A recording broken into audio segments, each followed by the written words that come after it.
trago a boa nova de uma grande alegria. É que hoje vos nasceu Jesus Cristo, o Salvador do mundo. Aleluia, aleluia, aleluia, aleluia,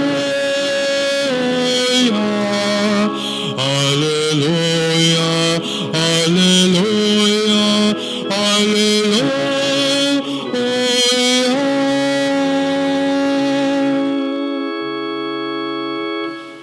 O Senhor esteja convosco. Ele está no meio de nós. Proclamação do Evangelho de Jesus Cristo segundo São Lucas.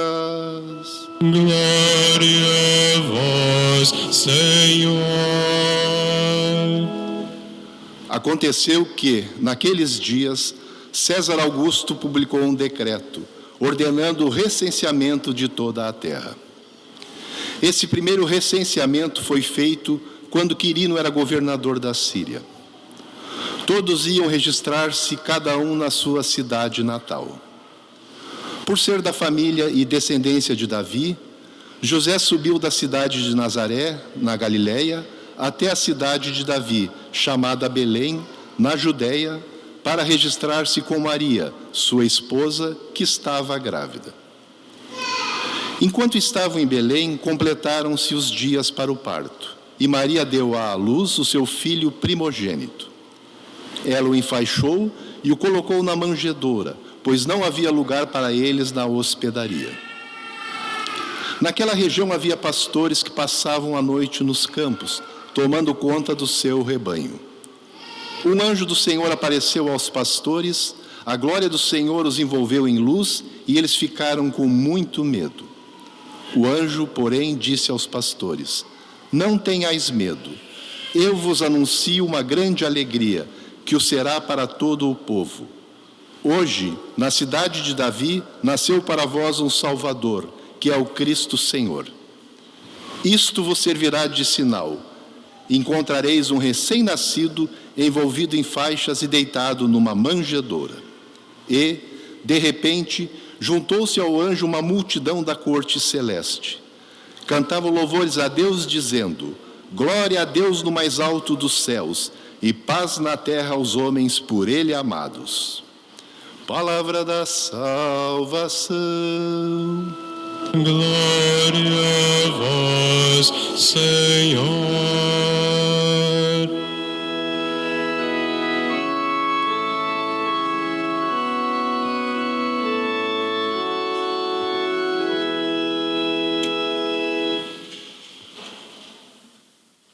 Um dos pintores italianos de que gosto muito se chama Michelangelo da Caravaggio. Ele pintou várias obras sacras e outras não sacras, mas entre as suas obras sacras, duas que são um espetáculo. Depois os senhores podem procurar no Google, botar Caravaggio com 2 Gs. São duas obras chamadas A Deposição do Senhor, que é uma pintura onde ele representa a colocação de Jesus na pedra do sepulcro, e uma outra obra chamada A Adoração dos Magos, onde juntamente com São José, aliás, a Adoração dos Pastores, onde juntamente com São José, os pastores estão adorando o menino Jesus nos braços de Maria. Essas duas obras têm particularidades muito interessantes. A primeira delas é que em ambas até parece um copia e cola. Em ambas, os personagens todos estão fazendo um movimento descendente. Numa delas, os homens que estão depositando Jesus no sepulcro, com outro que está ajudando, com outro que está ajudando, com outro que está ajudando, até chegar a Jesus deitado. E na obra da adoração dos pastores estão São José, um pastor, outro pastor e Jesus deitado nos braços de Maria.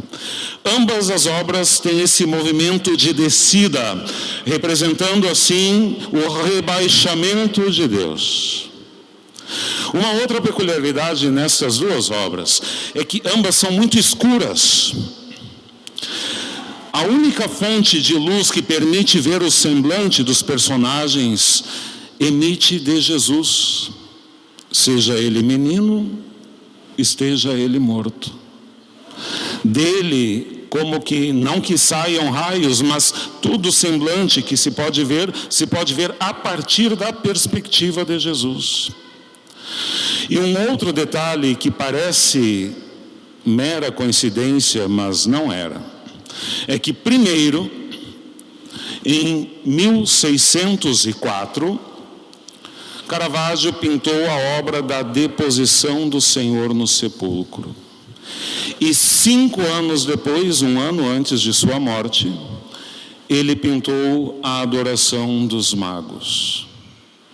A ordem da criação das obras sempre me chamou a atenção, porque Caravaggio tinha uma perspicácia muito grande. Não se pode ter uma boa perspectiva do nascimento de Jesus se não tivermos antes a perspectiva do para que veio Jesus a este mundo. Se nós tiramos do horizonte a razão de ser da vinda do Salvador a este mundo, o Natal se empobrece drasticamente e vira mera comemoração de aniversário. Quanto católico eu escuto dizendo Natal é aniversário de Jesus, me dá uma dor na alma, que pobreza. Nós não estamos celebrando o aniversário de Jesus, nós estamos celebrando a vinda de Deus que assumiu a nossa humanidade com uma razão de ser, para redimi-la nos mistérios pascais que celebraremos daqui a alguns meses. Não há como celebrar dignamente o Santo Natal sem ter no horizonte o porquê nos foi dado este menino. Não há. Não sem o risco de acabar com quase toda a espiritualidade do Natal. A encarnação do Verbo Divino, cito aqui o nosso Papa de saudosa memória, Bento XVI, a encarnação do Verbo Divino é o início e a condição da salvação da humanidade. Não somos salvos senão por causa da encarnação do Verbo Divino. E tudo o que está no Natal é uma profecia do que acontecerá depois. Por isso não se pode celebrar o Natal sem ter no horizonte a Páscoa. O menino foi deitado numa manjedoura, do italiano mangiatoia, lugar onde os animais comem. Com tanto lugar para botar Jesus, ainda que fosse no colo de Maria, foram-no deitar num lugar onde as bestas, os animais, comem? Por quê? Por quê? Por que não tirar então e colocar uns panos ou umas palhas no chão, mas num lugar, num coxo? Sim, e tem razão de ser assim, porque antes da vinda do Salvador a este mundo, a humanidade estava animalizada, imbecilizada. Pelo pecado tinha descido a condição de animal.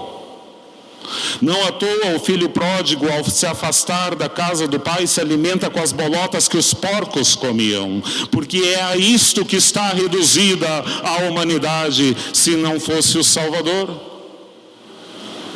E precisou o Salvador assumir o lugar de onde os animais comiam, para que, redimindo-nos mais tarde, na Páscoa, na sua paixão, morte e ressurreição, fôssemos elevados da condição animalesca na qual nos encontrávamos por conta do pecado, à condição de filhos convidados a participar do banquete nupcial do Cordeiro.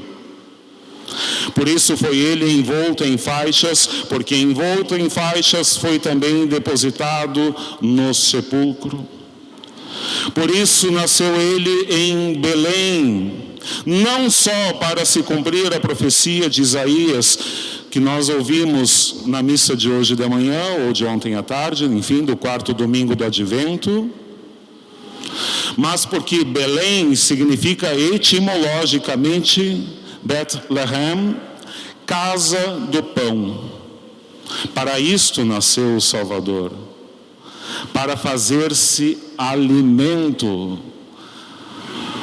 O pão do céu, descido do céu, desceu com a razão de alimentar-nos. Mas antes disso, e para isto veio o Salvador, precisou ser o grão de trigo enterrado, morto, ressurgir, a fim de que, produzindo frutos pela ação do Espírito Santo, aquele que consagra o pão eucarístico, pudéssemos, enfim, alimentar-nos também nós deste pão que hoje nos foi dado, o pão dos anjos descido do céu.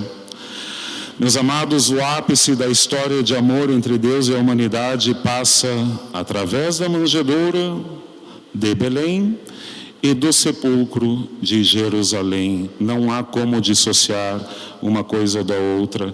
No processo de condenação de Jesus, Pilatos pergunta para ele: de onde és tu? Ele não responde de onde é. Ele responde dizendo: aqui veio. A resposta que ele deu a Pilatos foi: eu nasci e vim ao mundo para dar testemunho da verdade. Esta é a razão de ser do Natal, meus amados. É maravilhoso demais. Só que, considerando o horizonte do porquê veio este menino, veio para ser morto, veio para redimir-nos, veio para alimentar-nos. Considerando este horizonte, não é à toa que o Natal desperte em nós um misto de alegria e de melancolia, porque sabemos no que vai dar isto. Por isso, eu tomo emprestadas de Santo Ambrósio essas palavras de um poema seu, para que, com suas palavras, consideremos realmente a razão de ser do Natal em nossa vida. Ele, criança de peito, para que tu possas ser um homem perfeito. Ele, envolto em panos, para que tu fiques livre do laço da morte. Ele, no presépio, para que tu possas estar perto do altar. Ele, na terra, para que tu possas viver sobre as estrelas. Ele, um escravo, para que tu sejas filho de Deus. Que incrível valor deve ter a nossa vida para que Deus venha vivê-la de tal maneira. E que incrível amor para querer fazê-lo. E encerra Santo Ambrósio: hoje, junto da gruta de Belém, não é uma ocasião para dizermos: meu Deus, como eu te quero. Hoje é ocasião para dizermos, assombrados: meu Deus, como tu me queres.